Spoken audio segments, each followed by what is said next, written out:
feel like we should be talking football, but here we go. For the first time ever, dads from across the country came together for a summit. What are they talking about?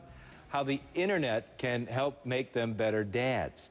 Our Josh Levs met up with the group. Hey, give them a shot. You know, look, they're all dads. We're all dads here, right? And what I found that I didn't know is that this is a new burgeoning business, that more and more guys are actually focusing on these blogs that are about being fathers. And they had this summit, the first ever summit, where lots of them came together. So I got a group of them together, and I asked them, what are guys looking for online?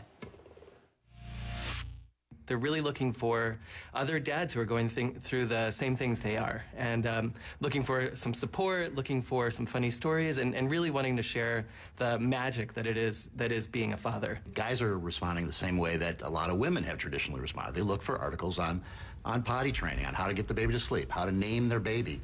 And then they end up being a lot on relationship issues, because there are a lot of things that guys just don't talk about with anybody after the baby is born. And we get the fair amount of traffic is on articles about sex after pregnancy, because the relationships change with that first baby. And you don't hear about this stuff a lot, right? These issues don't come up a lot. Yeah, go ahead. This role is being completely reinvented, and lots of men are out there wanting to talk about it, because there's not a previous generation you can go to. You can't go to your dad because his form of fatherhood was completely different than what we see today. And so it's new media, it's new fatherhood, and that's what we're talking about here. So on your blog, you find that this is a place where you can present information about it, ideas about it, have a conversation with other dads about it, where they're sharing their experiences because they need that sense of community. They need to know there's other guys out there going through the same thing. Yeah, we're not the Peter Griffin or the Homer Simpson that we're often portrayed as. We're involved in our family, we're working, we're trying to provide, or we're working at home in a lot of cases, and our role in the family is being real men. And what real men means, right? I mean, that's part of what it means to be a real man now. Yeah. You know, guys could get together and have poker night and could talk. Guys could just like call each other. What is it specifically about being online that is offering dads something? What do they want from the web? We're not out, you know, going to the PTA meetings necessarily, or going, you know, we're not meeting the other guys in the neighborhood as often as we should, you know. The nights of poker night are not that easy, and they don't happen as much, and that's one core group of guys.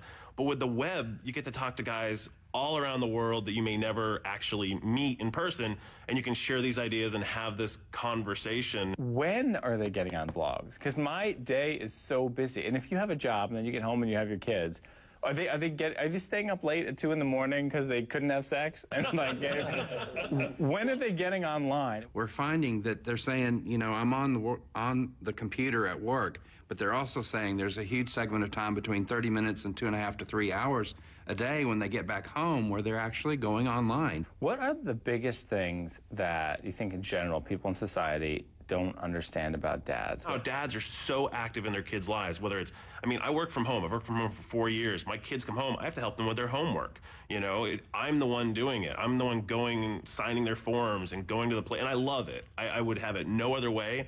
And I think that's the biggest thing people seem to miss, is that it's not, you still see all the advertisements, all the literature, anything, it's always with the mom slant on it, and it is a slight. Not only are we active, but we're competent. We're really good fathers, you know? I like changing my baby's diaper. I like getting the milk at night or whatever, because it's a very human thing. Whether you're a woman or a man, caring for a little baby is a very human emotion. So we wanted to promote that same feeling, or that acceptance of that, to other men, to promote men being involved dads who felt uncomfortable as well, but also to the, you know, larger society to see us that way.